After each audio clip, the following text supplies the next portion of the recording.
bu strategiya bilan menayotgan bir ish, ya'ni 25 yilning yog'i bir strategiya bilan menayotgan bir o'yin bu.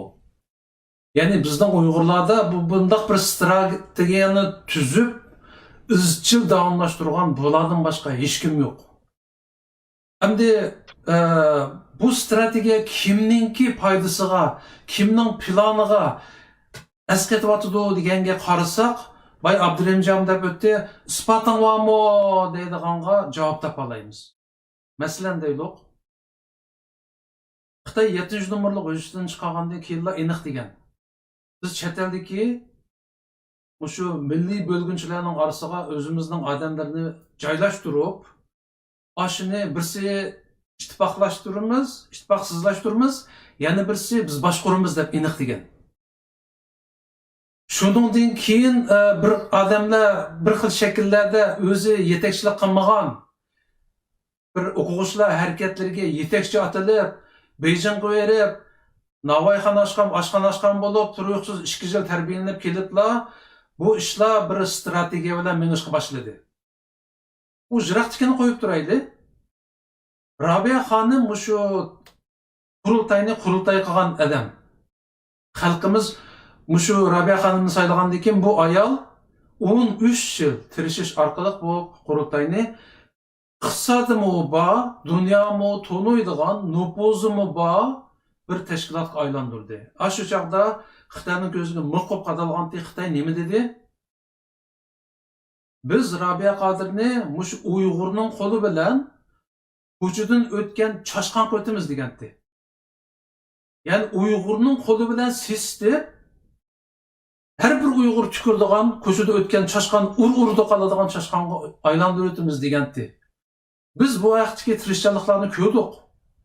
Ya'ni masalan deylik, vatanim torbeti degandek torbetlarni qurilib, hujumlarning boshlanishida bu Xitoyniki gipininki asta-asta amilishishga boshlanganligini ko'rgandik. Oxiri Rabiya xonimniki bir tahdid bilan, bir vahima bilan majburiy yiqitilganligi va bugünkidek nupussiz holatga keltirilganligi hammamiz ko'rib turgan ish. Bu gerçi bizde bir anamizni ko'chadan o'tgan urg'u qiladigan chashqan muomala qiladigan an'anamiz bo'lmasa-mu, ammo Xitoy deganini qildi. Kim orqali qildi? Mushu Wang Katib va uning atrofidagi 96-yildan tortib birlashib qilayotgan shu bir top cho'moqchilar orqali qildi. Anadan keyin 2017-yili shu chaqlarda bu Facebook'larda hammamiz ko'rib turibdik. Wang Katib shu qadar tirkishdiki, shu Gollandiyada ochiladigan favqulodda yig'inga bormaydiganligini deb, agar Assam biz bormaymiz, faqat bo'lmasam shu Berlinda qurultay ochamiz deb shu qadar nim qildi. Oxiri Rabiya xonim ko'z ishi to'kmadi-yu ekranda, ammo shu qadar zo'rlik bilan bir yil burun saylangan, ya'ni 2 yili bor huquqni majburiy o'tkazib berganligini o'z ko'zimiz bilan ko'rdik. Ammo biz o'tirib qoldik, hech nima qilolmadik. Myunxenga biz boramidik, ashlar yig'in ichayotgan so'ringa bisib kiramidik. Bu tamam. Bu bir misal. 2 misal berdimmi? Yana bir misal, 3-chi misal.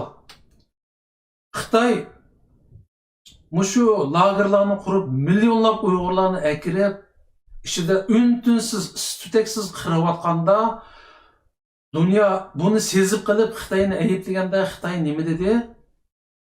Ey Uyg'urlar, boy yashayotdi, kunda daqudunboq, usul o'ynab, etizliq naqshi yetib yashayotdi deb tashviq qildi. Shuningga mos holda o'tgan yilimi 2020-19 mi aytaver, 2020 deyman. Qurultaydagi Wang Katib boshliqlar aymanmasdan insoniyat tarixidagi eng sharafsiz bir qarorni e'lon qildi. Hech qanday millatda yuz berish imkoniyati bo'lmagan bir pastkash e'lonni hammamizga anglatdi. Ya'ni 2020-yilni nag'ma navojili, ya'ni Xitoyning halqi tashviqoti, ya'ni Uyg'urlar daqudunboqchilik usul o'ynayotdi degan tashviqotiga moslashib berish uchun 2020-yilni nag'ma navojili deb e'lon qildi. O'ylab boqinglar qarindoshlar. Bu qurultay nemishqa Xitoyninki siyosati bo'yicha mang'idi. Nemishqa Xitoyning tashviqotiga shu qadar moslashadi. Xitoyning deganidek Rabia xonim o'ldirildi. Ham bizni agar 2020-yili Xitoyning virusi keng ko'lamda tarqalib ketmagan bo'lsa, Yevropada ko'ratdinglar. Shaharlarda, sahnalarda bular usul o'ynab naqsh yiqqan bo'ladi. Bu qaysi strategiyaga moslashyapti bu faoliyatlar, bu shiorlar? Onundan boshqa yana nurg'un ishlar bor, masalan, mustaqillik dedik. 2 yilning yog'i mustaqillik ideyasi shu qadar kuchaydiki, Uyg'urning orasida. Ben 90% desem aşırı etkenlik, bu şubuki mutlaq köp qism Uyg'ur hozir qurultayda tükürdü. Çünkü ularning nizomnomasi yanala shu 96-yili belgilangan o'z taqdirini o'zi belgilash. Ammo mayaqda xalqimizni aldab mustaqillik deb qo'ydi. Xalqaro sorunda nima da'vatida? Jenevada namoyish qilgan vankat numus qilmay Uyg'urchada mustaqillik deb bo'lib inglizcha inson haqlari deydi o. Qaysi kuni edi? 2 kun oldida Jenevada yig'indan chiqib, Jungo Kompartiyasi 1949-yili vatanimizni isloh qilganda deb so'zlab o'tdi. Vatanimizni isloh qildi kommunist Xitoylari. Andan keyin o qatnashgan yig'inning temasi madaniyat va iqtisodiy qirg'inchilikka bizning Uyg'urlar ustidagi madaniyat iqtisodiy qirg'inchilik to'g'risida men so'z qildim dedi. Uyg'urcha o'zining og'zidan chiqqan gap. Uning aqidlar buni podoqchilari chiqib, ba'zilarga bir shunday ilinib qolgan bir gap borki, genosid deb chiqib qolgan gapni chiqarib, bizni ayblashga tirishyapti. Sizlar ya'ni xato ayblab ketdinglar bu vankatibni da'vatidi. Bu o'zining og'zidan chiqqan, ya'ni masalan o videoni ko'rib baqdim, 20 necha minutlik so'zi borki, 99% cultural genocide, ya'ni madaniyat qirg'inchiligi, iqtisodiy qirg'inchilikni so'zlab kelib, oxirida bir jumlada bir genocide degan gap qo'shilib qolibdi. Ya'ni deylik bir qassob 10 qo'yni akilib setayotgan jarayonda xotinni bir xalta kichik bir xalta bir nashvitni akib qo'yib, mani yavaslar deb qo'yib bersa, 10 qo'yning go'shtini setib etib, mani nashvitni yemagachga, uni setib etgachga, bu qassob emas, bu baqqal bo'lib qoldimi? O 20 minutlik so'zning mazmunidan butunlay shu iqtisodiy qirg'inchilik, madaniyat qirg'inchiligi deb boshdan oxiri so'zlab kelgan gap. Demakki, o yig'inga qatnashganlar shuni ashta qabul qildi. Ya'ni buni demak yo'g'ini Uyg'urlarga iqtisodiy qirg'inchilik va madaniyat qirg'inchiligi, ya'ni mantiqli qirg'inchilik bo'libdi deb tushundi u yerda. Buniki ma podoqlari chiqib, genocide degan bir sekundlik chiqib qolgan, mada chiqib qolgan bir balki maqsadli qilgan bo'lishi mumkin. Bu gapni ko'tarib chiqib, mana sizlar buningga haqorat qilyapsizlar dedi. Ey qalva. 20 necha minutlik so'zniki to'liq mazmunini angla. Andan keyin bu nima demoqchi, bu gapning g'oli nima deganni tushungandan keyin bizga gapingni qil. Sen haqorat qilyapsizlar deganni qil. Biz bilmaydigan vankatib emas bu. Biz qandaqdi bu shu bir qitimliq so'z orqali baho beryapmaymiz.